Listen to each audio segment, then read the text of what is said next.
Like it's settling out, so I think we can get started. So welcome everyone to today's session. My name is Megan Mahoney and I'm the Director of Scientific Affairs and Training Programs with TRex.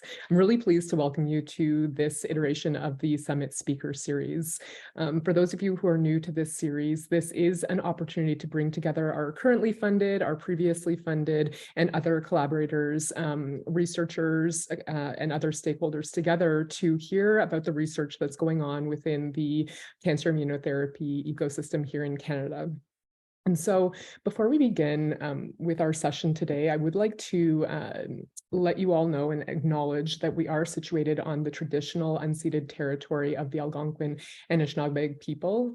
We acknowledge and respect our traditional hosts and thank them for allowing us to operate on this land. Momentarily, and if not already, there will be a link put into the chat box that allows you to inform yourself about the land that you are on. So again, we'd like to thank the Anishinaabe people for this opportunity. So again, before we begin, I just wanted to provide a really brief introduction to who we are at TRex.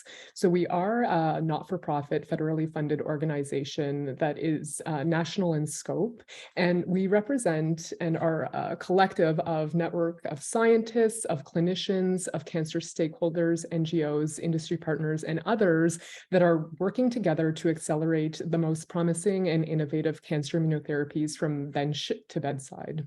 And so our mission, like I mentioned, is really to ultimately enable and to save lives and to offer a better quality of life for cancer patients and their families. And ultimately, our vision is to turn all cancers into curable diseases. So with that being said, we don't have our next speaker series to announce, but stay tuned because we will be having additional sessions in this series. So for the moment, I invite you all to join our newsletter, and those of you who are looking to do so, we'll be adding you shortly, and that's the best place to learn about that, as well as our other social media platforms.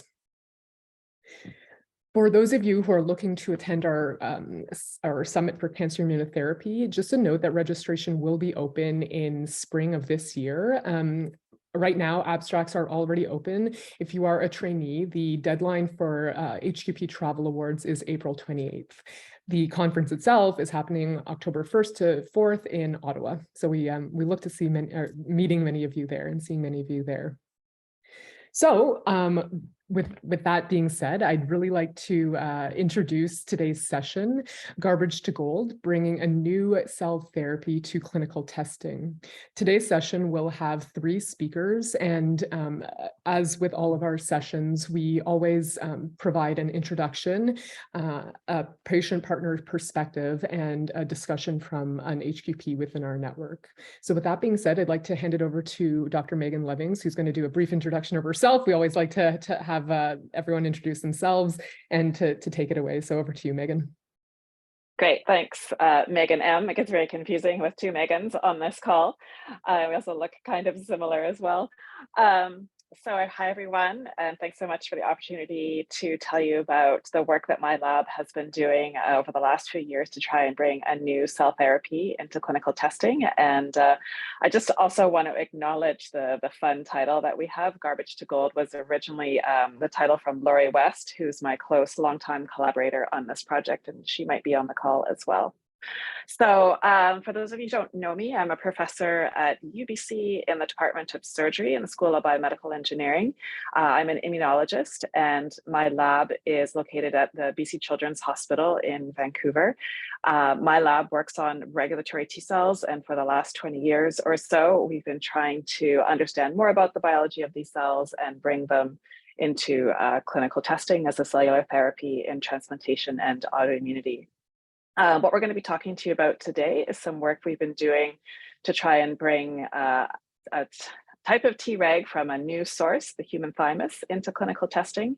And we have our eyes set on starting a clinical trial in the context of graft versus host disease.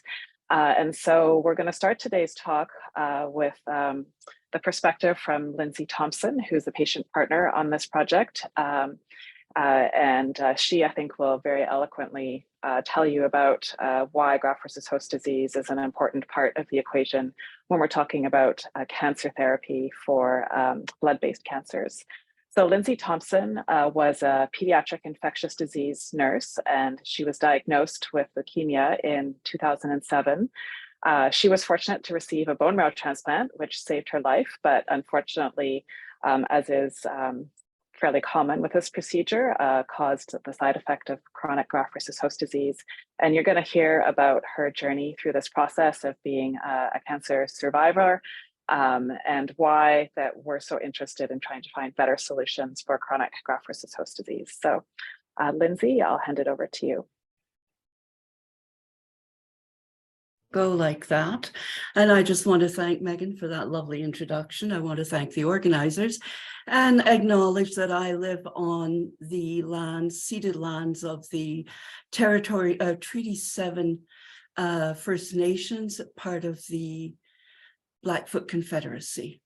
And I am going to get my slides up. Sorry. I'm trying to open this. Oh, fiddle. So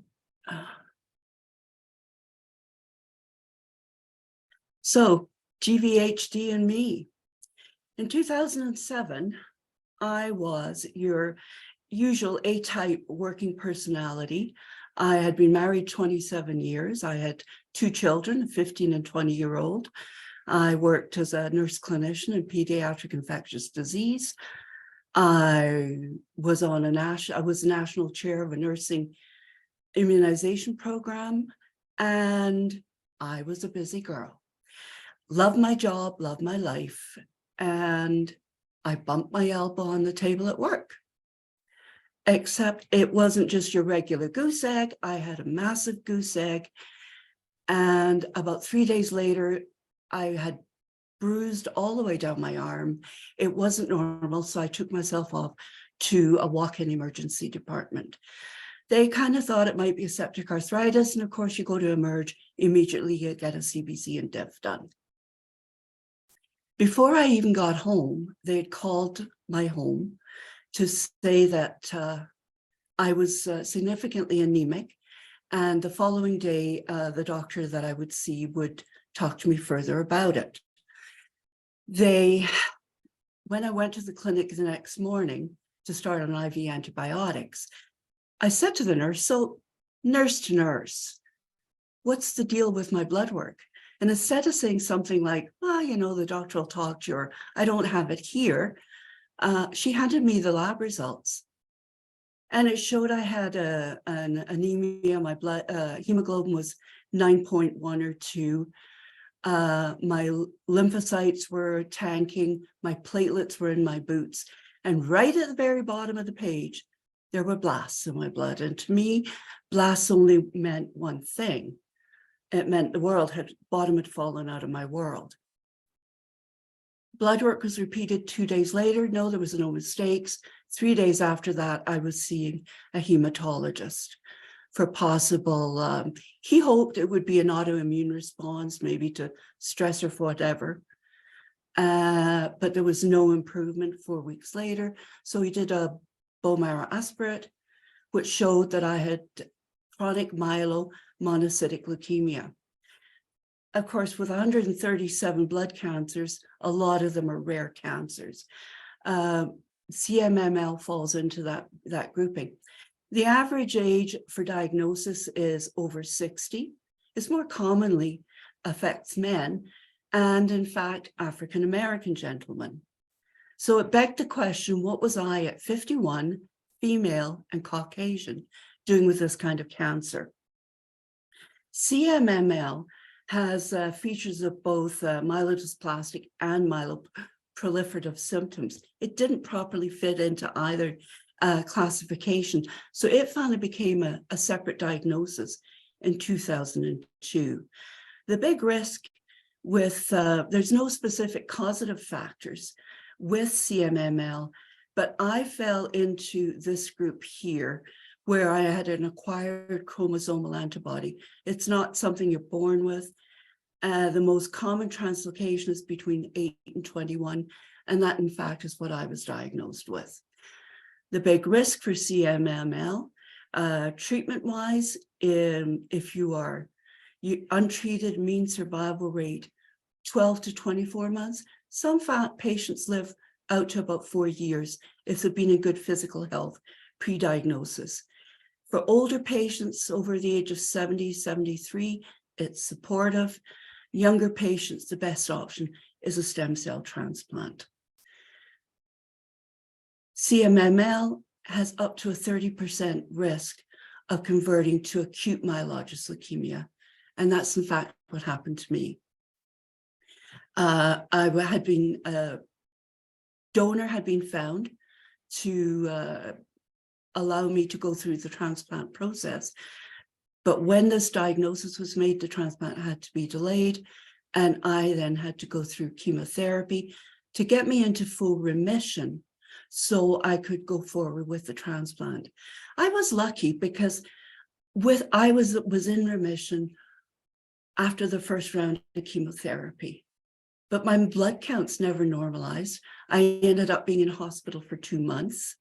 And from there, I went straight to the cancer center to start my transplant process. So I was in hospital for a total of 3 months. This is me pre-transplant. I was a big lady. I've always been a big lady. And this was me a year post-transplant. There's a price to be paid for living. So what is graft versus host disease? It's a cell-mediated reaction of a donor organ against a recipient tissue. GVHD is the opposite of what most people think about with transplant. You know, a solid organ transplant, the body wants to reject that organ that's been surgically implanted in the body, and solid organ transplant patients are on anti-rejection drugs for life.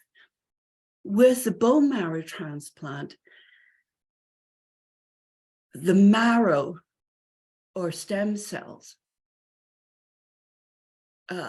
identify the body as abnormal and want to reject the whole body. So you require a donor graft that's immunologically competent and a recipient that can't mount a response. As a result, graft versus host disease can affect any organ. There's acute and chronic graft versus host disease. Acute usually happens within the first 100 days, and it can affect, as you can see, a significant number of patients that have gone through the stem cell transplant. Chronic GVHD has a slightly later onset, but again, a significant number of patients are going to be affected by GVHD in the chronic stage, and that can have life-changing impacts. So how did I do? Well, being a nurse, you never do things properly. I started about 3 weeks post-transplant with dermatological symptoms. My skin, it was like a brown rash all over my body. My skin became scaly. It was very uncomfortable. And the treatment for dermatology issues was prednisone cream.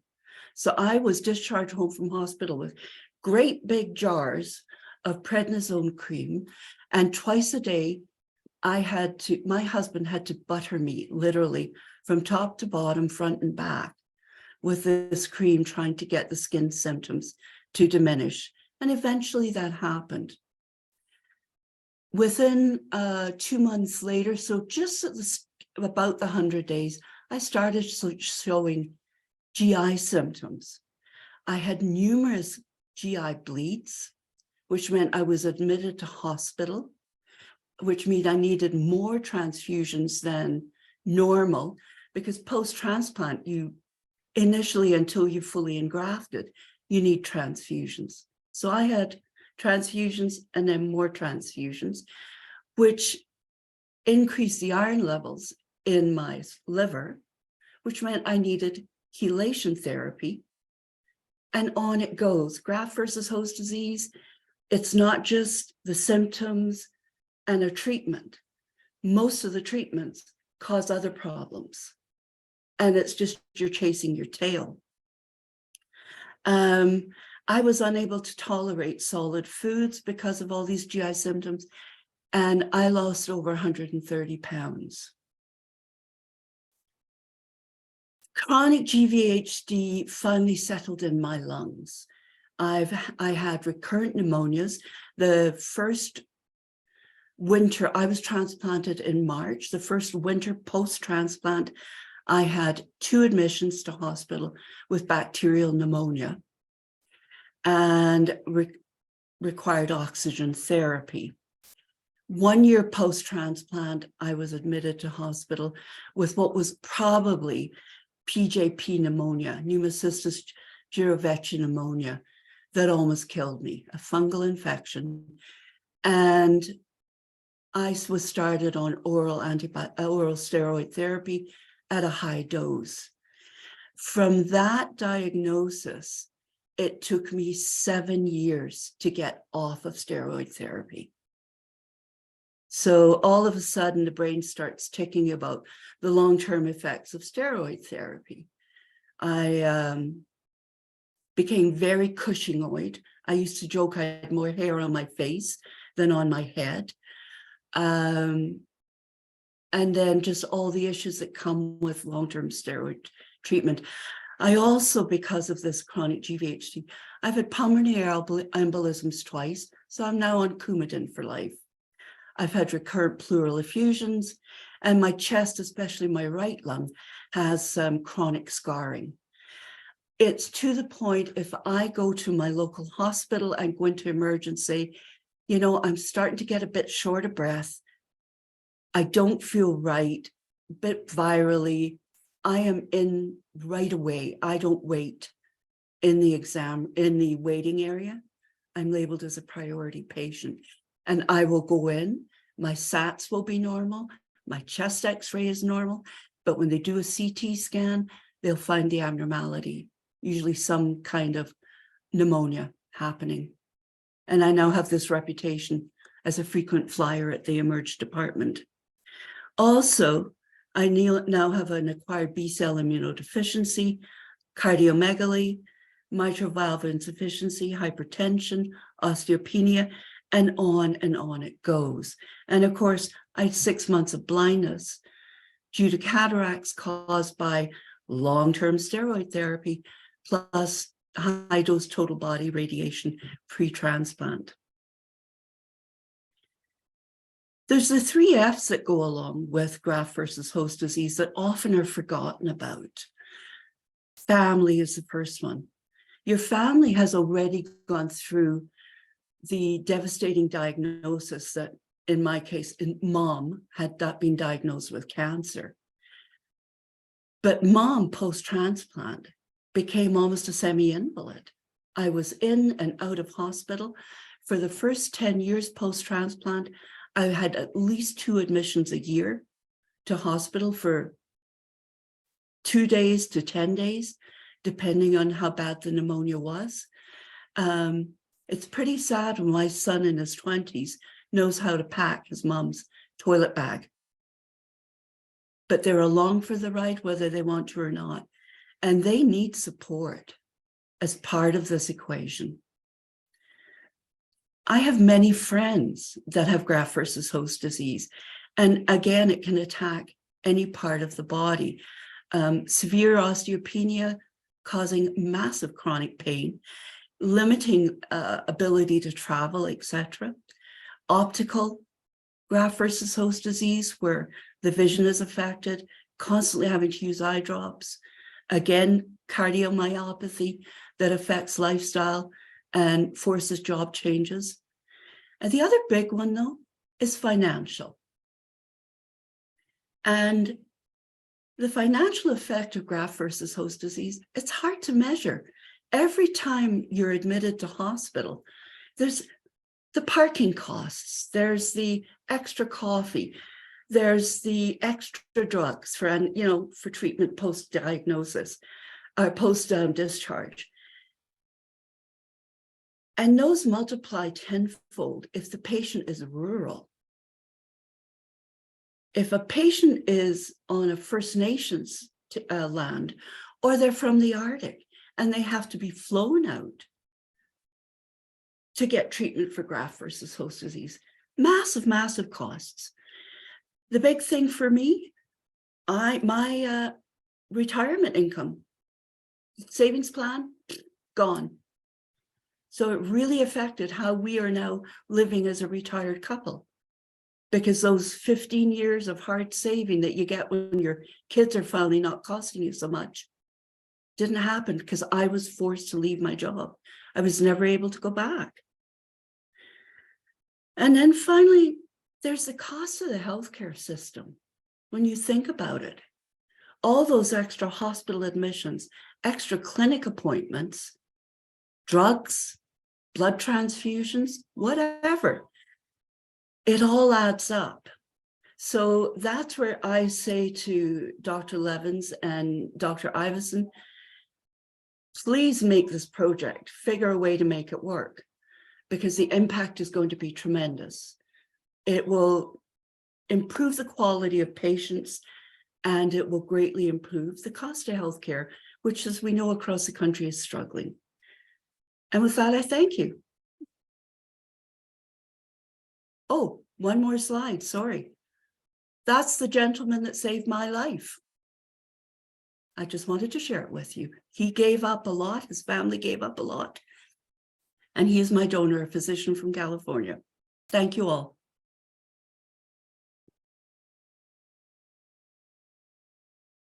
Wow, thank you. Thank you, Lindsay.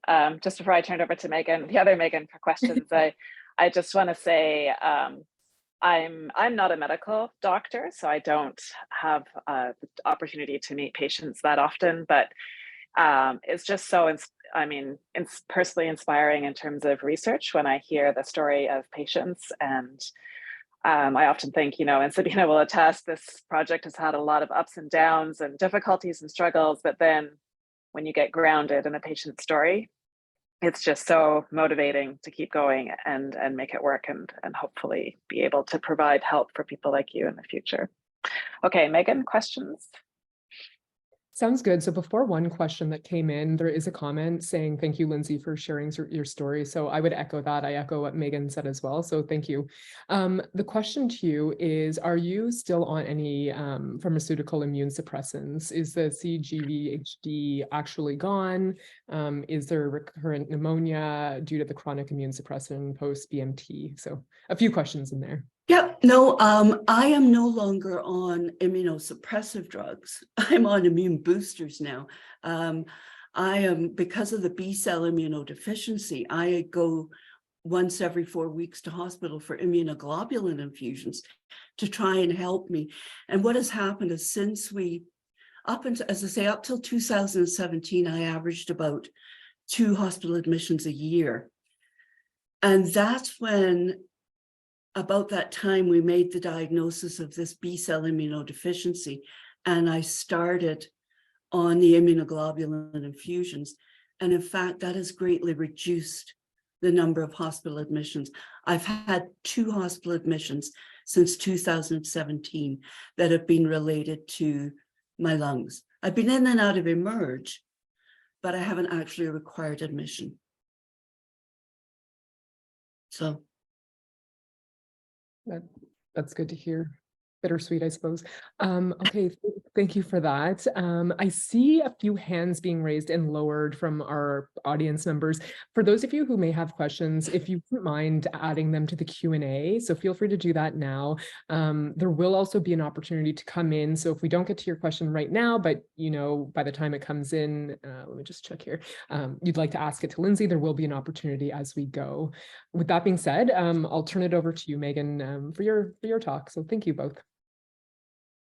Great, thank you. So I'll just bring my slides up. So yeah, and now something a little bit different. So a bit more into the science of what we're doing and why we think this can make a difference for graft versus host disease. So as I mentioned at the beginning, my lab works on regulatory T-cell therapy. And Just as a transition from Lindsay's talk into the more science-based talk, Lindsay did mention briefly that the role of the transplant is to fight the tumor, but unfortunately, because the new donor stem cells are coming from a different person, they can recognize the host body as foreign and cause this disease, graft versus host disease. And the main culprits in graft versus host disease are T cells. They can come either from T cells that are actually in the graft itself, or newly developed T cells that come from the hematopoietic stem cells that are engrafted.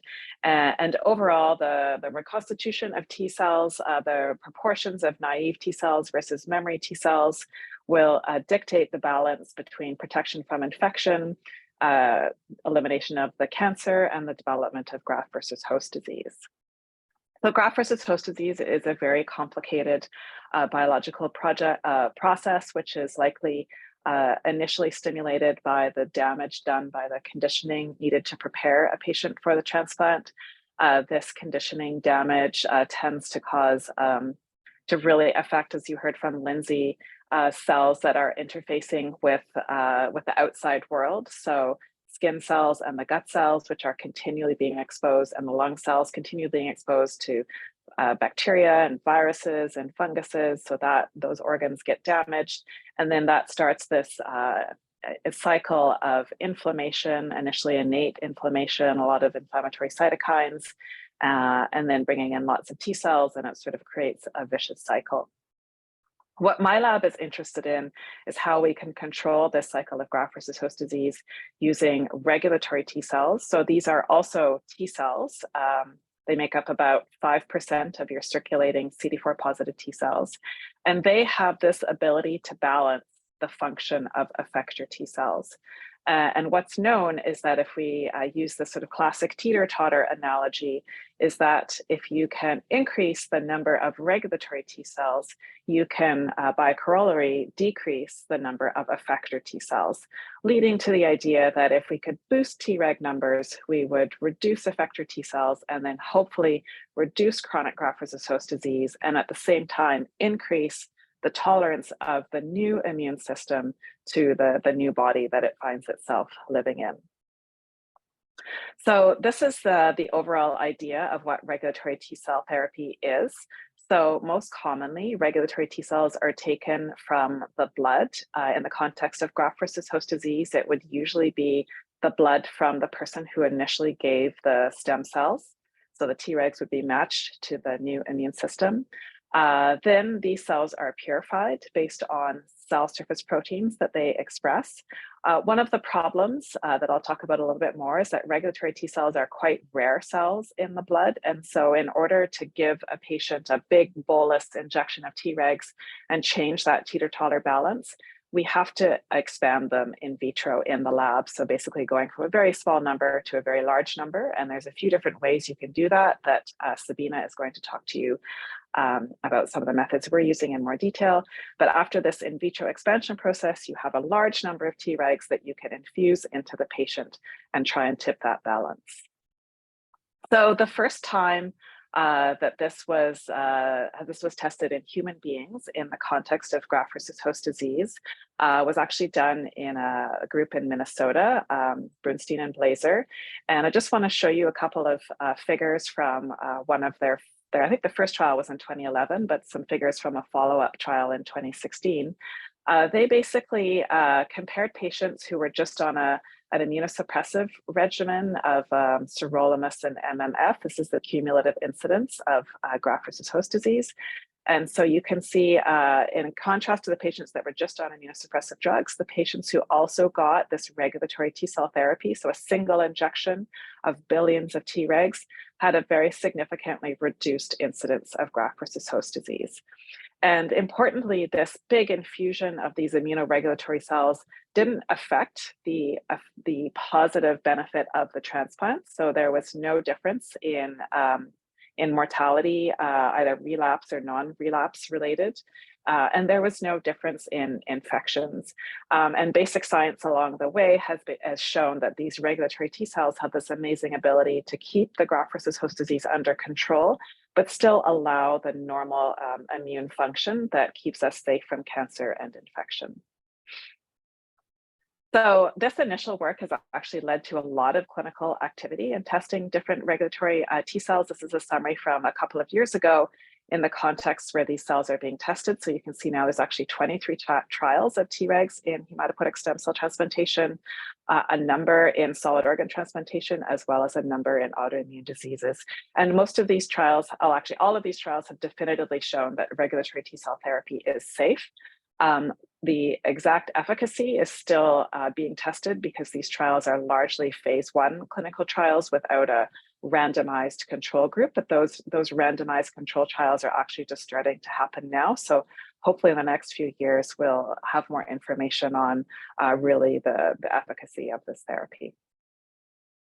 So what I talked about so far and all the trials that have been done have taken the approach of isolating the regulatory T cells from the patient themselves.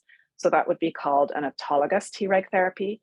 So that would be, for example, from the blood of the stem cell donor, or there's also some work showing if you've banked your cord blood, you could get regulatory T cells from your own cord blood later in life. Or there's many groups now trying to make regulatory T cells from stem cells. So you could theoretically make stem cells from a patient and then make Tregs out of them. But what we're interested in this project is actually taking a different approach, which is to use an allogeneic source of Tregs. So that's Tregs from a different person. And you can also get these cells from blood, cord blood or stem cells. But what we're going to talk about today is actually getting them from the thymus. And in both cases, option 1 or option 2, we need to go through an in vitro expansion step so that we can then infuse the patient with billions of cells. So the reason why we want to use an allogeneic source of Tregs as opposed to an autologous source is the manufacturing of autologous cells is a very logistically complicated and sometimes not even possible process. It's a totally bespoke, single patient by patient process, which doesn't always work, is very expensive, and is logistically complicated. But if you had an allogeneic source, you could derive your cell therapy from a small number of people. I'm not going to talk about this today, a little bit at the very end, but you can also now use various types of editing to engineer them with all the desired properties, like putting in specificity, inducing various control switches. And from work that's been done in cancer immunotherapy, especially the CAR T cell therapy, this I think is probably going to become the new gold standard, is to use an allogeneic source of cells rather than an autologous source. Okay, so coming back to sources of Tregs for cell therapy, as I mentioned, most commonly clinical trials are done with cells from the blood, but the challenge with getting regulatory T cells from blood is that it's a very heterogeneous mixture of cells, and this one marker that we have to isolate Tregs with, namely CD25, is also expressed on activated T cells, which are the cells that we're exactly not trying to get. We're trying to inhibit these cells. And so it's quite challenging to get a pure product. We can get Tregs from cord blood as well, and there's a more pure population, but cord blood units are very, very small, and it's hard to get a large number of cells. And so several years ago, Laurie West's lab and my lab, as well as Esme Dyke, who was a fellow with Laurie at the time, and Romy Hopley, a student in my lab at the time, started working on this idea that we could maybe, instead of getting Tregs from a peripheral source, we could get them from where Tregs come from in the first place, which is the thymus. And we had the idea that because Tregs develop in the thymus, that there would be a more pure population that was not contaminated with these effector T cells. So some of you may be wondering, where do we get human thymuses from? So actually, during cardiac surgery in small children, the thymus blocks the surgical access. And so the surgeons remove a portion or all of the thymus and basically throw it in the garbage, hence Laurie's title, Garbage to Gold. And this is just some little flow cytometry plots showing some data. So here's the so-called beautiful seagull plot in a thymus showing your CD8 positive cells, your CD4 positive cells. Here's your double positive cells on their way to becoming new T cells. And within the CD4 positive population, you have your naturally occurring population of Tregs. So I'm not going to go through all of the historical data. We published several papers on this, but just to summarize, getting Tregs from a thymus, there's a very plentiful source. So just to put it in perspective, a gram of thymus has more than 500 times more Tregs than a milliliter of blood. And for your average thymus, there's probably about 300 million Tregs in there. The important thing about these cells is that because they're brand new Tregs, they've just developed, they're very viable and they have long telomeres, so they can expand many times. And we've shown using a variety of systems that they're very good at suppressing effector T cells. We've used an animal model to show that they can delay graft versus host disease more potently than blood Tregs. And importantly, they're also stable. So even if we expose them to inflammatory cytokines, they keep their Treg phenotype and remain suppressive. So this basically background work has set us off on a long journey of trying to produce billions of thymic Tregs for therapy. So some of our work was initially funded by the Canadian CDTRP, the Canadian Donation and Transplant Research Program. We had a tiny little grant from the Stem Cell Network. And then this project really got going when we got a larger grant from TRex to really start doing the scale up of this process. And Sabine is going to talk about that in more detail. So the overall idea is that we would isolate our Tregs from the thymus, expand them, and then freeze them. So we had this off-the-shelf Treg product.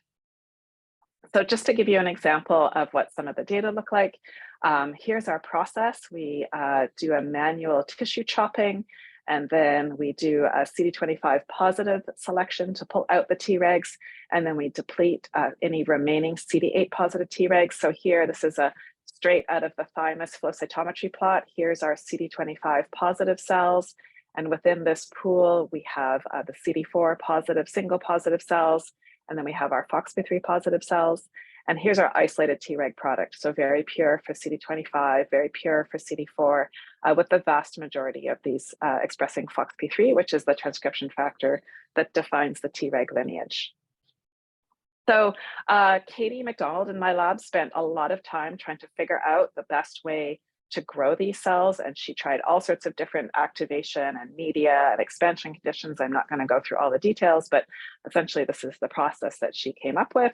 But we were stuck with this challenge of how to freeze the cells because it had been reported in the literature that Tregs were quite difficult to freeze with poor viability. And having an allogeneic product, it's really essential to have this frozen so that it's basically there, ready to go when you need it, rather than having to wait to manufacture the cells on an as-needed basis. And so Katie spent a lot of time working to try and test whether or not she could freeze her Tregs. And she set up this process where she would re-stimulate the cells at day 11 and then tested freezing at different time points after re-stimulation. And what she ended up finding is that it's very critical, the time point at which you freeze the Tregs after you stimulate them. So if you freeze them 5 days after re-stimulation, they basically start losing their FOXP3 expression, they start dying, and they lose their suppressive function. Whereas if you freeze them just 2 or 3 days after stimulation, you maintain their nice live population, their nice expression of FOXP3, and maintain their suppressive phenotype. So it became a very important part of our process to freeze the cells shortly after re-stimulating them. The other thing that Katie worked on was really trying to remove any of the variability in her process. So one thing she noticed, and Katie or still is, an engineer, and she noticed that she didn't have perfect day-to-day reproducibility from her different donors. So as an example, sometimes when she went through her process, she would get really good expansion here and beautifully live viable cells in purple. But then sometimes, even from replicate aliquots of the same donor, she would get 10 to 100-fold lower expansion and really poor viability. And she was very frustrated by not knowing what was going on here.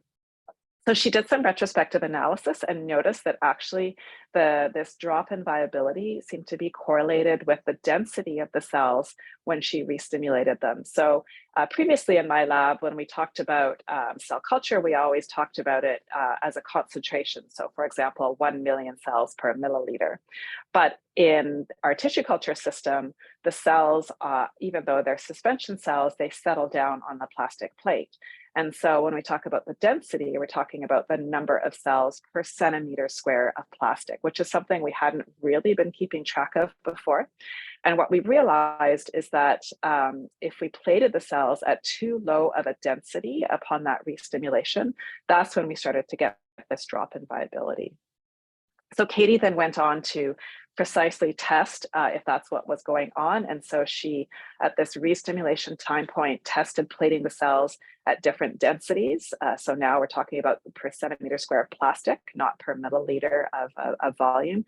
And she basically found that there's a Goldilocks density that Tregs really like. So if you plate them at too high density, and gray here, they lose their viability. If you plate them at too low density in purple, they also lose their viability. Interestingly, the drop in viability happens at different days, depending on whether they're too low or too high.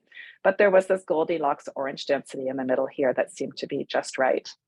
And so when she looked at the fold expansion, and she looked at expression of FOXP3, the overall conclusion was that this density was the best in terms of having a consistent product that expanded consistently with no weird drops in viability and had a nice, consistent expression of FOXP3.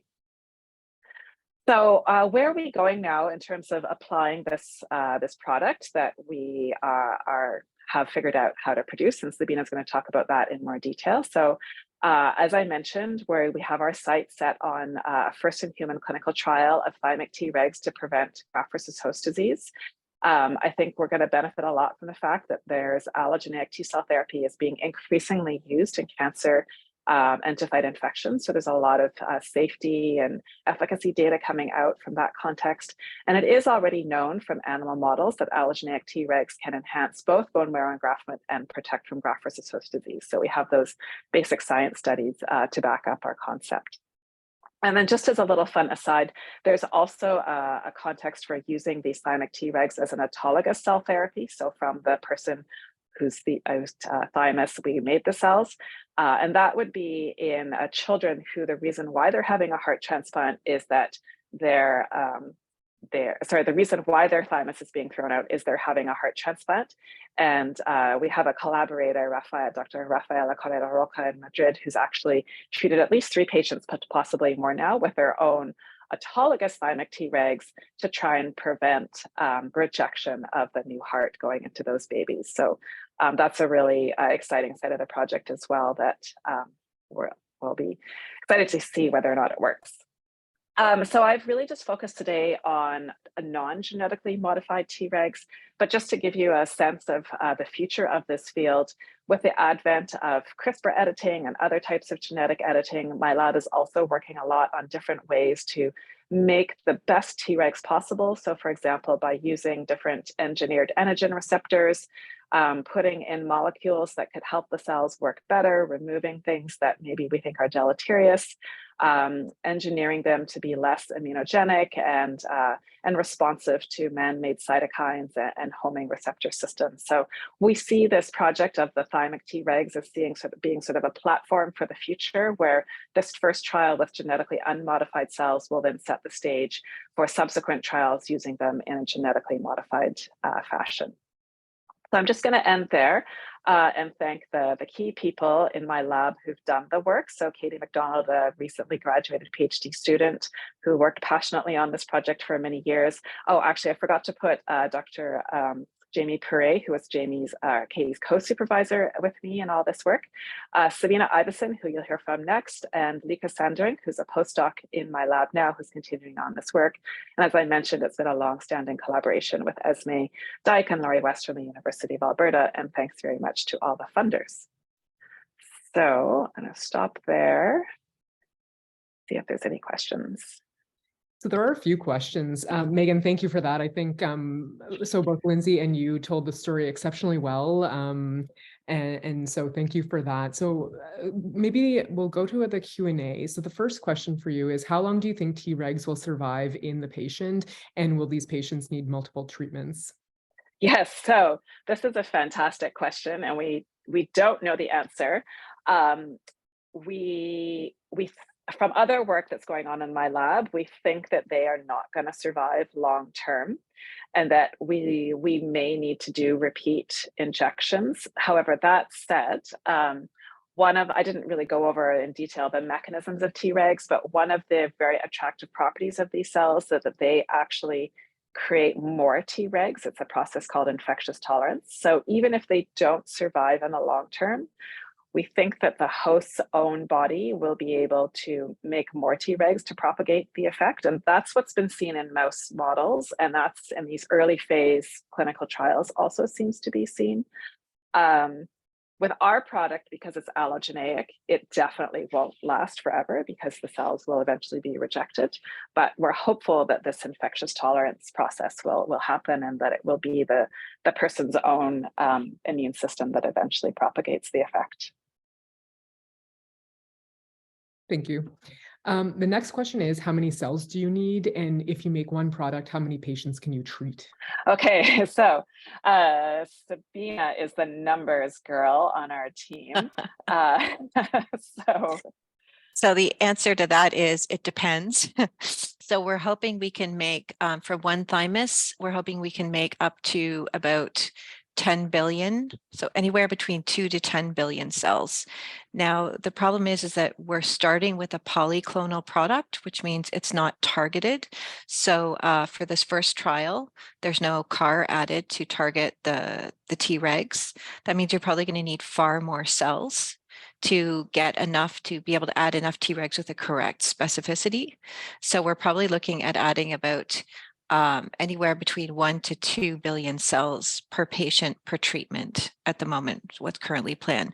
So it depends. The other problem is for this first trial is we're capping the expansion just to make it feasible.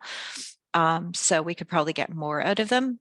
And we just have to do it a little bit longer. But we're hoping that when we add a target, we can go down with the amount of cells we're going to need, and we'll be able to treat, hopefully, I don't know how many patients, but certainly several patients with one product. Yeah. So one of the challenges you'll hear about is when we're talking about 10 billion cells, kind of like, how do you grow that many cells? And so that's why for our current trial, we just put a limit on the volume, and actually are probably going to end up throwing out cells just because the processes don't even exist to deal with that many cells currently. So yeah, Sabine will talk about that more.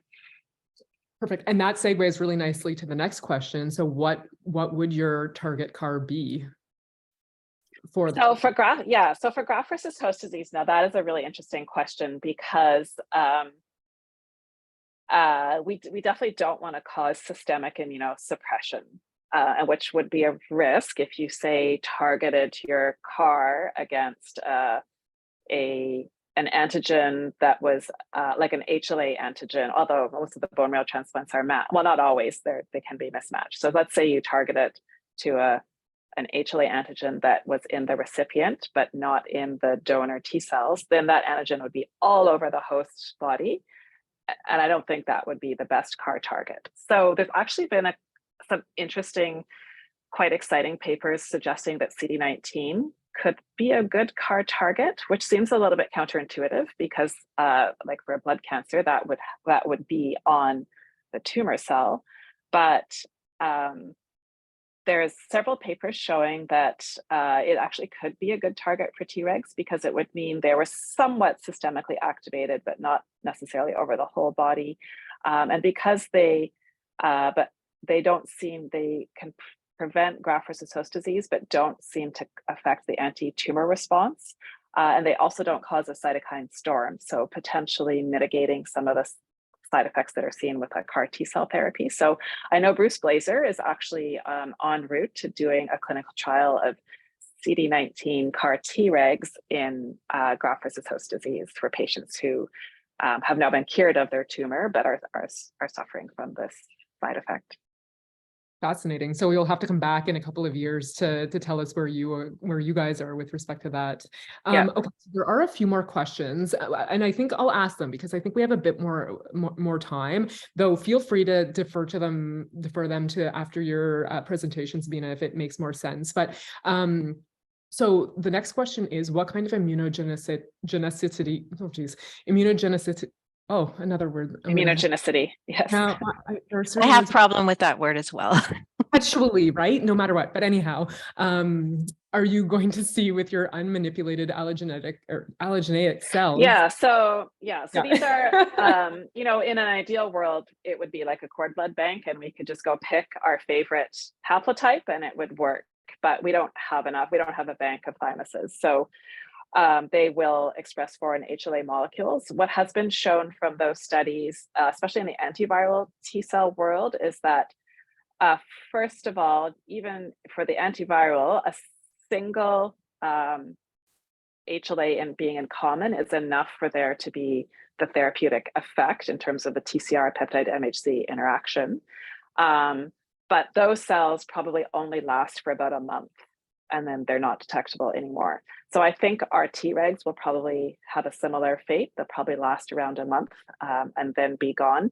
It is possible, because they're Tregs, that they will somehow be better able to protect themselves from being eliminated, but I don't think we should count on that. So likely around a month. Perfect. And do you plan to continue navigating this potential therapy in academia, publicly funded hospitals, or when and how do you transition to? Yeah, so we've been having a lot of discussions around that, because it's sort of commonly thought that the only way to bring a cell therapy forward is with a company. But I don't know, I've been quite inspired by the BioCanRx funded work from Rob Holt and Kevin Hay on trying to bring a CAR T cell therapy forward more in an academic context, which doesn't end up in a, like, you know, it's more of a cost neutral or a small profit type setting rather than a big company setting. So I don't have a very solid answer for that question, but I guess we'll just have to see how it goes and go from there. I'd just like to comment to that. It would be great if we could get some profit from this and put it back into the research. So have it fund itself. That would be ideal. Yeah. And then final question here before we turn it over to you, Sabina, is please discuss the regulatory environment in manufacturing. And for example, are you in the GMP facility, and what is your release testing like? And this is a question. Right, okay. Maybe yeah, so that's, I can wait. So, yeah, exactly. Sabina, Great question. Sabina So will I address think. that. Sorry, Megan, I interrupted you. Okay. Yeah, so perfect segue to the introduction of Dr. Sabine Ivison, who's a project manager in my lab. She's been with me for about 10 years or so. Not quite that long. Not that long. Okay, well, quite a long time.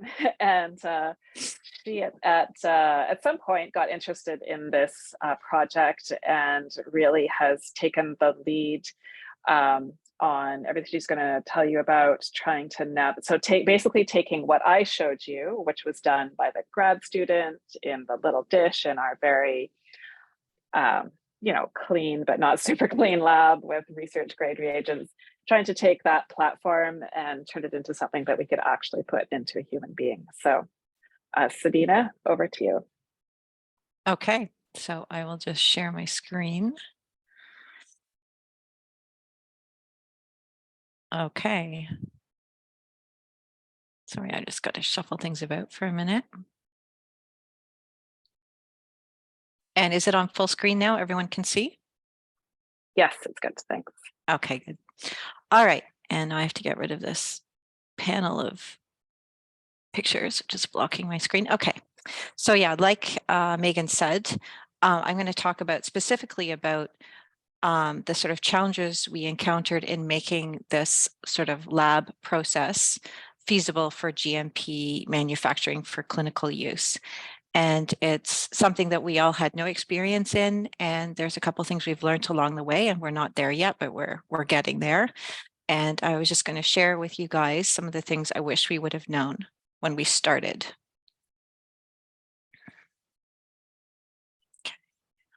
Here. Okay, so the first lesson is take the time to minimize research reagents. So if you have a process that is going to make a kind of cell that you're thinking about taking to clinical use, usually when you're working in the lab, you are totally dictated by what works the best. You're in a small scale. You're not too worried about the cost because it's not that huge. So you're really caring more about the quality of the product. But you're in for a nasty surprise when you go to the real world of clinical product production and you find that these things that cost quite a bit when they were small, they become huge costs when you're looking at large scale production. So one example is, and Megan talked a bit about it, that we expand our Tregs with a bead, and we tested them, say, at 4:1. This is a bead to cell ratio. So 4:1, 1:1, and 1:4. If we find 4:1 or 1:1 works well, we don't take the time to ask if, oh, sorry, we'll just stick with a 4:1 because we have two different stimulations. So we find that 4:1 works well. And it works better than 1:1, so we decide on 4:1. We don't try 3:1, 2:1, and these are things that later on can make, a $15,000 difference in the cost of one project. So take the time when you're first developing your assay to minimize those costs. It will pay off later. The other thing that I would advise people to do is negotiate with the companies that you're working with to get custom formats, because what people don't realize is if you open a vial and you're doing a GMP production of a product, you throw out what you don't use. And when something costs, $30,000, that really hurts. So try and get the sizes you need. And also test extended shelf life, because everything's going to take way longer than you think it will. So if you have like a 2-year shelf life, you may need it for 3 years. So get on that extended testing and get evidence for your regulatory authority to say you can still extend it past the shelf life because you've evidence for that. So these are the kind of things you want to focus on in the very beginning that you're usually not thinking about. So another thing, as Megan said, we take the thymus, and we get this from children that have had heart surgery, and we process it and then extract the Tregs. We tested the effect of delaying that processing because, sometimes it's unpredictable when we get the thymus. So we put it in the fridge and process it the next day. And also our GMP facility is not, because there's no GMP facility in Vancouver, which is where we are. We have to ship it to Alberta. And we know that we're going to be dealing with some delays between harvest of the thymus and processing. So we tested these delays on the viability of the starting material. So these are the viability of just the thymocytes before we do the isolation. And you can see it really goes down. The longer you wait before you start the processing, the more the cell health drops. And then what we also found was that when you expand the cells that had been sitting for various lengths of time before processing, you can see that if you can do it on the same day, so you can process it on the same day, they'll expand to much higher amounts. Now, this is not a very good example of the expansion. This was a very low expansion. We can get like much higher. But relative to each other, you can see the fresh expansion is the best. On top of that is lesson number 2, is that everything will take much longer and be way more complicated than you expect it to be. So build in buffers everywhere for time, expense, that kind of thing. So the same day processing, we knew was going to be impossible because our GMP facility is in another province. So that's at least a 24-hour transport time. What we didn't realize is that it also requires over 24 hours in addition to accept the material, because accepting something into a GMP facility is complicated, and there's all kinds of procedures that minimize the chance of contaminating other things in that facility. And also they can't accept any human tissue derived material without some infectious disease testing. And because we are not able to get a blood sample to test before we get the thymus, we're getting them both at the same time because we're taking the blood during the operation. And this can take up to 72 hours. So this was going to be a real problem from our procedure. And this just shows here on the side the amount of infectious disease testing that we do, because not only does the GMP facility require some infectious disease testing, but of course Health Canada requires that we test for a variety of bloodborne diseases to make sure that the product that we're putting into people doesn't carry any new diseases. So Gail Piet, who's the manager of the Alberta cell manufacturing facility in Alberta, that's our GMP facility, she actually came up with this solution. And she said, why don't you try and process the thymus at your hospital in Vancouver and then freeze the material and then send it to us where we can expand it. And this can work because this part of the procedure where we're just pulling out the Tregs is actually minimally manipulated. So we can do this under the Cells, Tissues, and Organs, Oregon Health Canada guidance, and this can be done in a FACT accredited lab. And then once the starting material has been frozen down, we have time to do all the infectious disease testing and get all the paperwork in order. So then the ACTM in Edmonton then can accept it. And it's also more convenient because they can then start the expansion in a time that works for them when they have a clean room free and they have staff free, and they can expand it and then harvest and formulate it into the final drug product for cryopreservation. So this actually worked. So we were able to work with our cytotherapy lab at the hospital, and they agreed to process the thymus. And we've done already an expansion in the GMP facility, and it all seems to work well. So thank you, Gail, for that idea. I don't know if you're there today, but that was great. It really allowed us to be able to expand or to isolate the thymus on the same day as harvest, which makes a huge difference for us in the long run. So another thing that we're dealing with is that our protocol as it stands right now requires research use only isolation beads. So when you're making a cell, you're manufacturing a cell, you want to use specific reagents that have been subjected to very high degrees of standardized testing and are very you know exactly what you're getting, you know all the contaminants, and you know that it's repeatable every time you get a new batch. And it's a higher sort of grade of reagent. It costs a lot more money, but it's safer. So you don't want to be using research use only if you can at all avoid it. Now, the problem is at the time when we were developing this protocol, we're isolating our Tregs from the thymocytes, and we do this in two steps. We have a CD25 positive selection, and then we treat, so this is with a magnetic bead, which is coupled to an antibody that recognizes CD25. So out of that whole mix of thymocytes, we're pulling out the CD25 positive cells, and then we treat those cells that are coupled to magnetic beads with a release buffer so that the cells are free from the magnet, and then we go in there and we then pull out all the CD8s because we don't want those, and then pull them away with a magnet, and you're also getting the freed beads from the CD25, and that leaves us with this nice CD25 positive, CD8 negative product. And this was something that we developed with Stem Cell together, and it's a custom kit, and it's research use only, which they also repeatedly warned us about. But we know that Health Canada, and it's common to use research use only reagents in very early phase clinical trials. It is allowed if you can, show an acceptable level of risk. So that we weren't too worried about it at the time. There was another competing product out there that could have been used. It was from Miltenyi. And the thing is, Miltenyi didn't have that releasable bead. So it works very well for bloods because you're pulling out, they don't have the releasable beads. So what they have to do is take those CD8 cells out first, move them out with the beads, and then come in with a CD25, and then you have your product coupled to the magnetic bead, and it just stays coupled and you expand it.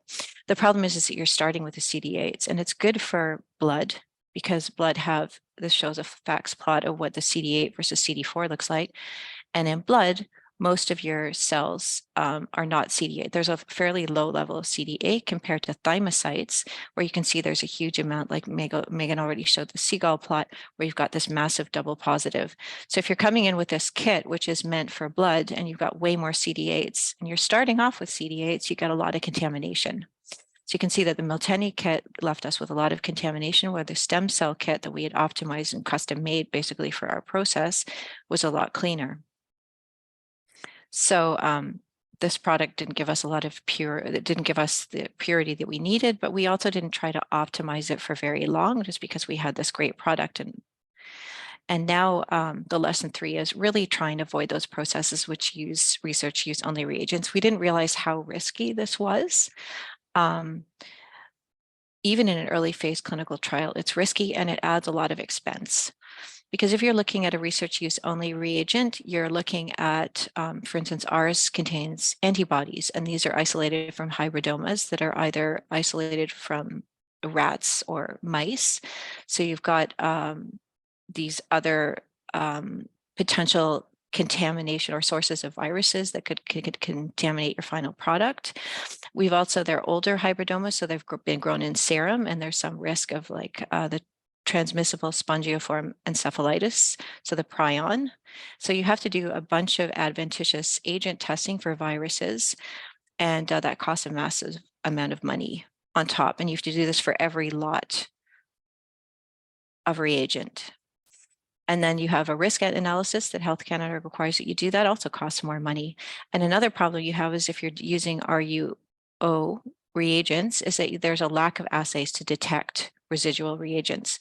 Normally, when you buy a GMP reagent, that's par for the course. You know, you have to test residual amounts, so that companies usually have some sort of test you can do. But if you're basically on your own if you're using RU only reagents. So even if the regulatory agency accepts the plan for a phase 1 trial, you're going to need to have GMP compatible process in future trials. So you're really only delaying the problem. So lucky for us is that more options are now becoming available on the market with releasable beads. And we're going to need to change our process for the follow-up clinical trials, but we're going to be able to because these reagents are there. Lesson 4, closing the system is not straightforward. So when you're looking at closing the system, you're talking about sort of moving from tissue culture dishes to bags, which are enclosed and are sort of connected to each other with tubing. And these connectors have very complicated sort of types and names. There are things like male and female lure locks and body insert lure locks, and those are actually the same, although it took me a long time to find out that those were the same. Things aren't very well explained. And you spend a lot of time looking at figures like that seem very complicated. So tubing plastic types as well need to be compatible. For instance, if you have C-flex tubing, which is good for peristaltic pumps, it doesn't merge or it doesn't meld well. It can't be welded with other types of tubing like PVC tubing. So these kind of things need to be compatible. And these are not things you need to have the right welder for it. And these are not things you're born knowing. So this is a lot to figure out. Plus sterile connectors can be very hard to find. So that's because certain companies, and I won't name any names, think that the world ends at the northern border of the US, so they don't actually ship to Canada. So these kind of things can be very hard to find. Thank God for Fresenius Kabi. They had one product that really saved us, which allowed us to sort of connect different components of our system together. And we really used that a lot. But it was quite a complicated thing to set up. So you can see you're not supposed to read all of these, but you can see that there's a lot of different pieces that need to be connected, and there's a lot of different products you need, and it needs to be very planned out, and it takes quite a while. So my advice is order materials long before you need them, get help where you can. Help seems to be hard to find. You always have to check the shelf life, of course, because you can't order them so long in advance that you're not going to it's not going to survive for when you actually need them. But another problem that we had is that we were doing this right in the middle of the COVID pandemic. And everyone who's in this business knows how hard it was to get plastics at that time. So some of those things weren't available, and they had back orders for like 8 months, up to a year even. And I even talked to someone from Origin. It was kind of interesting. She told me that NASA had phoned them and said, oh, they wanted some examples of some cell expansion bags, which were the kind of things we were waiting for. And because they wanted to take them up into space and see how the cells expanded. And she said, well, sorry, you're going to have to wait several months for this. And they said, no, we're NASA, you don't understand. And she said, no, you're going to have to wait several months for them. So you can imagine where like a small academic Canadian lab fits on the overall scale of importance and how fast we get those reagents. So it's also funny because I was in a GMP course teaching me about GMP principles. which I of course needed to learn. And they told us about the just-in-time manufacturing philosophy. And even at the time, I thought that does not sound like a good idea for a GMP process, because it's just, there's so many things that can go wrong. And I do not recommend the just-in-time philosophy for this kind of thing. So build in your redundancy, order your materials long before you need them. And don't forget the F word, which is feasibility. So the thing is about developing these processes, usually it's done in an academic lab, and these are done by students like Katie, who are doing this for a few years before they have families, and they're very personally invested in their projects, and they'll do anything it takes. They'll come in on the weekends, they'll work 14-hour days, but you can't make that a requirement of the manufacturing process. The processes need to be done within an 8-hour workday, and you can't expect people to regularly conduct feats of heroism to get it done. It's just not feasible. And you also have to keep in mind that when you're translating something from a research environment to the GMP environment, it's working in that GMP environment when you're not lucky enough to have a Clinimax and you're actually working with more complex sort of modular systems. You're working in that sort of Q-tip suit, in the totally closed suit, and it's a restrictive environment. Things take forever because you have to document everything. So long hours with no breaks are just practical, and keep that in mind when you're designing your final protocol. Our original isolation day was about 14 hours, I think, and the same with the harvest day. And by really changing the protocol, and we had to do this in later stages because we weren't aware of this from the beginning, we've gotten it down to something that can be done in an 8-hour day for both harvest and isolation. So the key messages for preparing the move to GMP is, I got this advice from somebody in Montreal. He's told me, right, he runs the Montreal GMP facility. He said everything costs at least 5 times more to produce in a GMP setting. And that's turned out to be very accurate. So things are going to cost a lot. Build in buffer in your budget. Costs appear out of nowhere. For instance, we have to do what's called an environmental impact assessment. It's also called a new substance notification. And that just suddenly cost $10,000, and we hadn't planned or budgeted for that, but it's required, so we're going to have to do it. So as I said before, build in redundancy, order materials long before you need them. Also, get in the habit of meticulous documentation, even in that early stage. You want to be taking very meticulous notes, because you could have to justify decisions to Health Canada, and it's going to be sort of laundry that you want folded neatly to show. You want to make sure that it's very solidly documented to have them accept your decisions. And this is not something that we usually do in research labs, but Katie, who's an engineer, we set up these good documentation protocols where everything's signed and you have all the tick boxes and it's all, and she meticulously filled these all out. So that's my advice to people going forward. As I also said before, take the time needed to optimize the process to avoid the RUO reagents, minimize reagent costs, and maximize the feasibility. This is going to be a pain, and you're not going to want to do it because you're going to be focused on, oh my God, we have a great phenotype here, or it can do this kind of thing, or what if we did this? And you're very much in the research mode, but you have to drag yourself back to these realities, which are really going to impact the success of your project. And then finally, get help from experts. You need a regulatory consultant. We work with Patrick Bedford from WeCanReg, who's been very helpful. And you're going to need help from cell processing specialists, people that understand these single-use plastics and these connectors, and people that understand the GMP process, and also QA and QC staff. You're going to need all of these people, so you're going to have to make some friends. And the sooner you do it in your project, the better. So with that, I'm going to end. Megan mentioned a lot of these people, or at least some of these people, like Lori and Esme from University of Alberta. And then there's our cytotherapy lab, who are now processing the thymuses. Of course, we have our trainees, Katie, who's now at Stem Cell, and then Lika, who's working on it now. And our patient partners, you met Lindsay, but we also have Elaine Yong. And of course, the Alberta Cell Therapy Manufacturing Facility. Gail, who runs it, and other people from the facility have been super helpful in our process.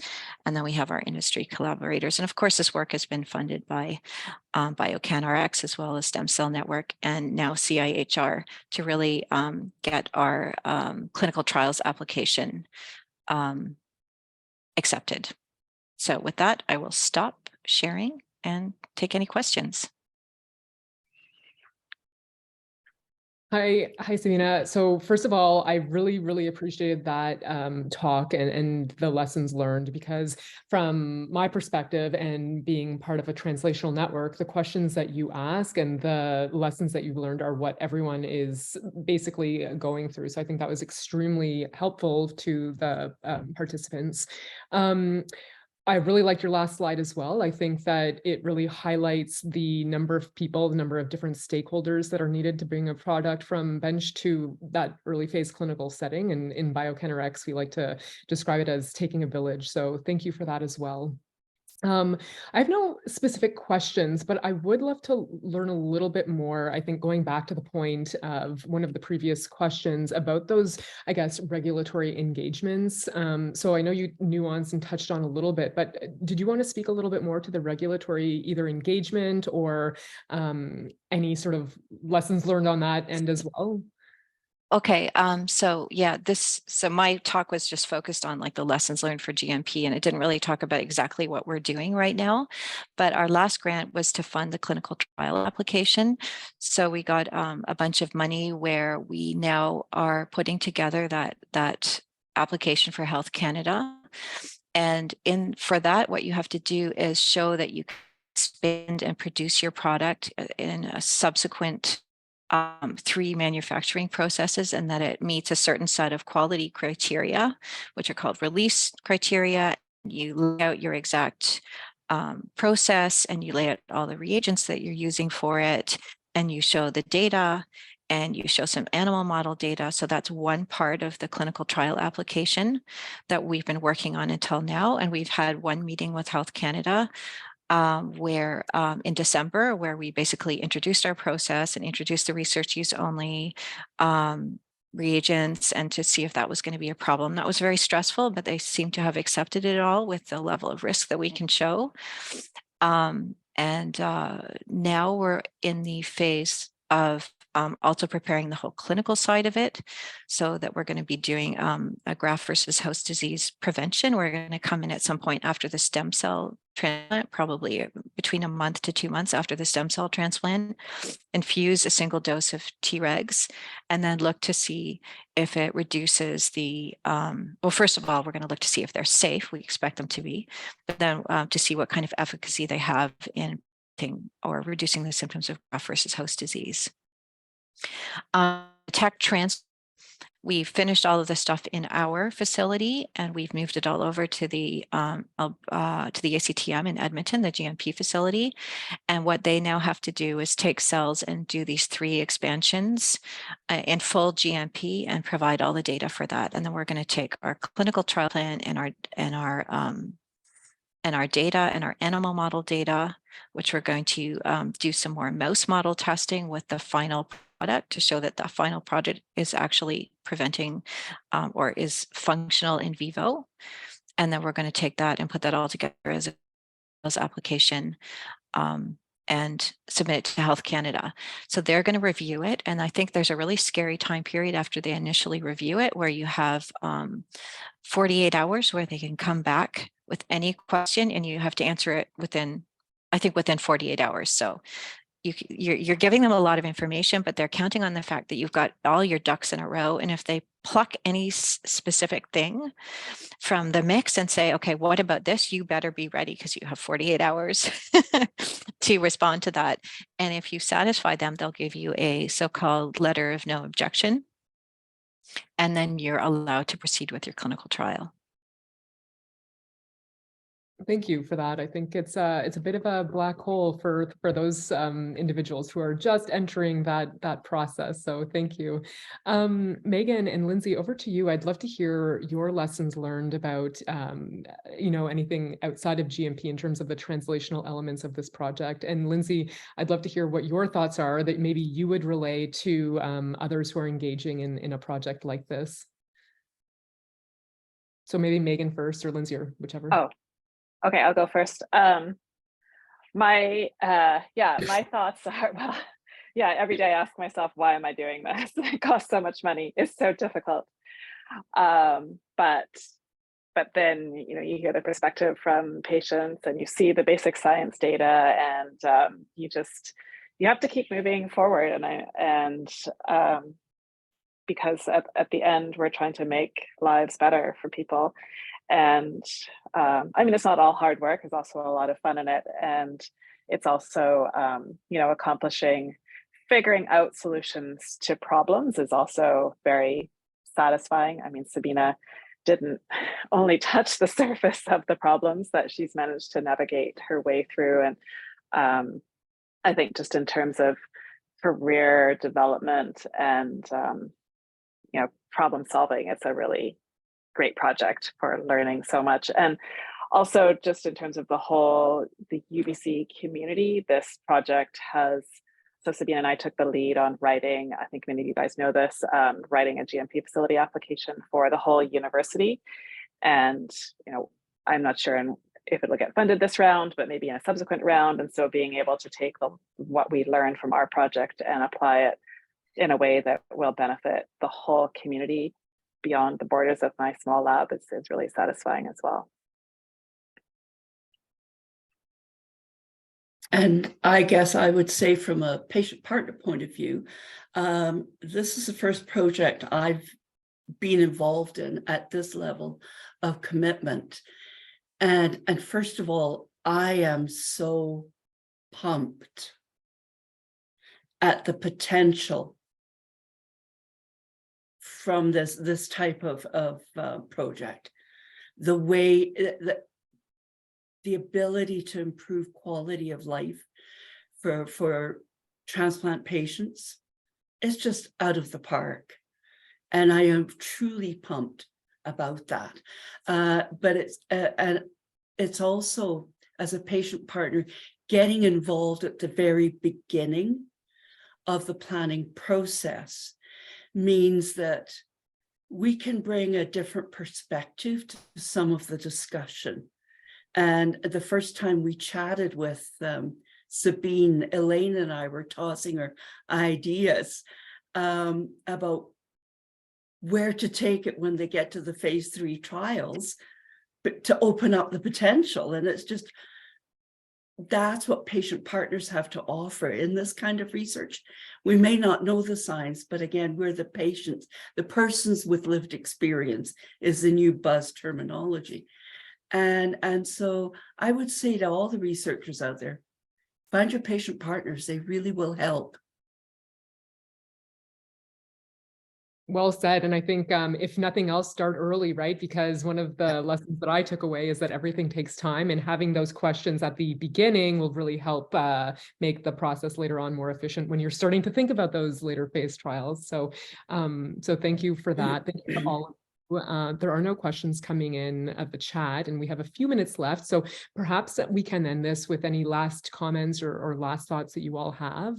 But before that, I would just like to emphasize that we do have a survey that will show up on your screen as you log out. So I really appreciate and encourage you all to fill that out, because of course it helps us make these series better. So thank you for that, everyone. And perhaps Megan, if you want to kick us off with your final remarks.